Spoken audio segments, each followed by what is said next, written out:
Extravaganza. ಮನೆ ಊಟಕ್ಕಾಗಿ court ಮೆಟ್ಟಿಲೇರಿದ್ದಾರೆ Darshan. ಈಗ ಮೊದಲು ಹೈಕೋರ್ಟ್ನಲ್ಲಿ ವಿಚಾರಣೆ ಆಯಿತು, ಅದಾದಮೇಲೆ ಮ್ಯಾಜಿಸ್ಟ್ರೇಟ್ ಕೋರ್ಟ್ನಲ್ಲಿ ನಡೀತಾ ಇದೆ.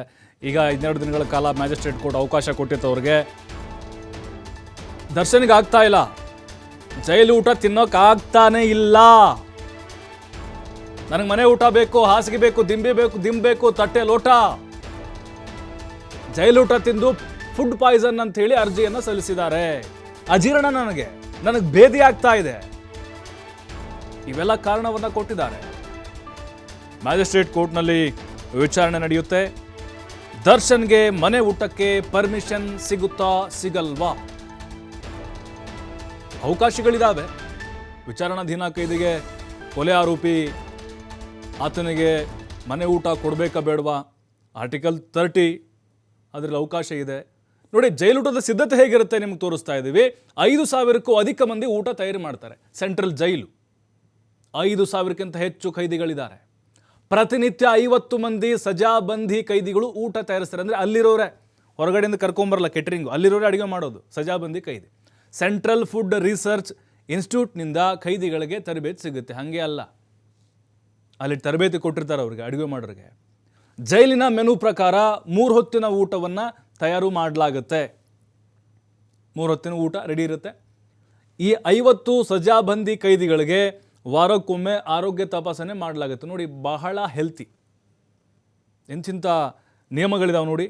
ಮಾನಸಿಕ ಮತ್ತು ದೈಹಿಕವಾಗಿ ಸ್ಥಿರವಾಗಿದ್ದರೆ ಮಾತ್ರ ಅಡುಗೆ ಮಾಡೋಕೆ ಅವಕಾಶ ಕೊಡ್ತಾರೆ.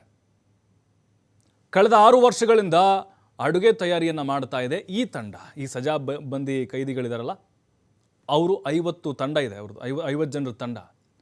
ಇದುವರೆಗೂ ಜೈಲೂಟದಿಂದ ಆರೋಗ್ಯದ ಸಮಸ್ಯೆಯ ವರದಿಯಾಗಿಲ್ಲ. ನನಗೆ ಭೇದಿ ಆಯಿತು, ನನಗೆ ವಾಂತಿ ಆಯಿತು, ನನಗೆ ಇನ್ನೊಂದೇನಾಯಿತು, ವರದಿನೇ ಆಗಿಲ್ಲ. ಏನು ಪ್ರೋಟೀನ್ ಇರಲ್ವಾ, ಪೌಷ್ಟಿಕಾಂಶ ಇರಲ್ವಾ, ಗುಣಮಟ್ಟದ ಆಹಾರ ಇರುತ್ತೆ ರೀ. ಏನು ಜೈಲು ಅಂತಂದ್ರೆ ಏನಾಗಿರುತ್ತೆ ಊಟ? ಹಾಗಾದರೆ ಪದಾರ್ಥಗಳ ಸರಬರಾಜು ಹೇಗಾಗುತ್ತೆ? ಪ್ರತಿ ವರ್ಷ ರಾಜ್ಯದ ಪ್ರಮುಖ ವರ್ತಕರನ್ನ ಕರೆಸಿ ಟೆಂಡರ್ ಕೊಡ್ತಾರೆ. ಟೆಂಡರ್ನಲ್ಲಿ ಅತ್ಯಂತ ಗುಣಮಟ್ಟದ ಪದಾರ್ಥ ಕೊಡುವವರಿಗೆ ಟೆಂಡರ್. ಯಾರು ಗುಣಮಟ್ಟ, ಕ್ವಾಂಟಿಟಿ ಯಾರಿರುತ್ತೋ, ಕ್ವಾಲಿಟಿ ಯಾರಿರುತ್ತೋ ಅಂಥವ್ರಿಗೆ ಕೊಡ್ತಾರೆ ಟೆಂಡರ್. ರಾಜ್ಯದ ಎಲ್ಲ ಕಾರಾಗೃಹಗಳಿಗೂ ಒಬ್ಬರಿಂದಲೇ ಪದಾರ್ಥ ಸರಬರಾಜು. ಬೇಳೆ, ಏನೇನು ತರಕಾರಿ ಬೇಕು, ಎಲ್ಲ ಐಟಮ್ಸ್. ವರ್ಷಕ್ಕೊಮ್ಮೆ ರಾಗಿ ಜೋಳ, 2 ದಿನಗಳಿಗೊಮ್ಮೆ ತರಕಾರಿಗಳು ಸರಬರಾಗುತ್ತೆ, ಫ್ರೆಶ್ ತರಕಾರಿ. ದಿನಸಿ ಪದಾರ್ಥ ವಾರಕ್ಕೊಮ್ಮೆ, ಮೊಟ್ಟೆ ಮಾಂಸ ಶುಕ್ರವಾರ ಸರಬರಾಜು ಮಾಡಲಾಗುತ್ತೆ.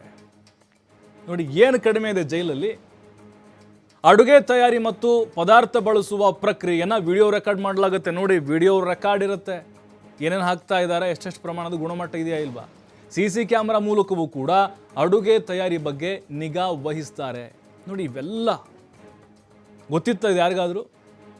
ಜೈಲಿಗೆ ಹೋಗಿ ಬಂದರೆ ಗೊತ್ತಿರುತ್ತೆ, ಅಧಿಕಾರಿಗಳಿಗೆ ಗೊತ್ತಿರುತ್ತೆ, ನಿಮಗೆಲ್ಲ ಗೊತ್ತಿತ್ತಾ?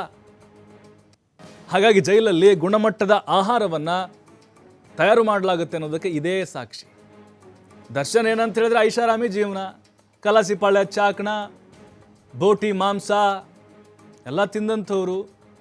ಡ್ರೈ ಫ್ರೂಟ್ಸು, ಹಣ್ಣು ಹಂಪಲು ಒಗ್ಗಿಕೊಳ್ಳೋ ಸ್ವಲ್ಪ ಕಷ್ಟ ಆಗುತ್ತೆ. ಹಾಗಾಗಿನೇ ಈ ರೀತಿ ಸಮಸ್ಯೆ ಆಗ್ತಾ ಇರ್ಬೋದು.